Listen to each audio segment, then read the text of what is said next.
very diligent student. If she's playing volleyball or whatever, ang studies niya hindi napapakita. Oh. Isa yun sa kanya. Oo, tsaka lagi akong nasa, ano yung character po? That, di ba may award?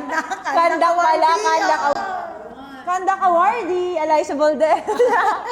Bolden po sa Ateneo, pero I believe my core values are formed here and shaped. USC has shaped me to be I am Naalala right mo ba now. yung core values natin? Let that three Commitment, competence, and compassion. Diba?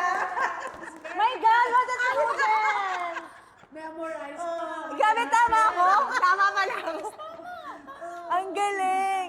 The way she played when she was still here volleyball, talagang makikita mo na malayo ang kanyang mararating. As you have experienced today, di ba? Yes. Yung potential niya, potential as an athlete na the time na naglalaro siya sa Makikita mo na talaga. UST.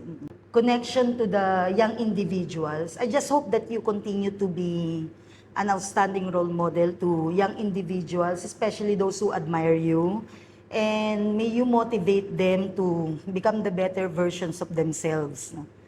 Not just for the sake of competition, but also to strive to meet their highest potential. As a second parent, o kaya kung ako yung parent na Liza, siguro talagang ako na yung pinakamasayang tao.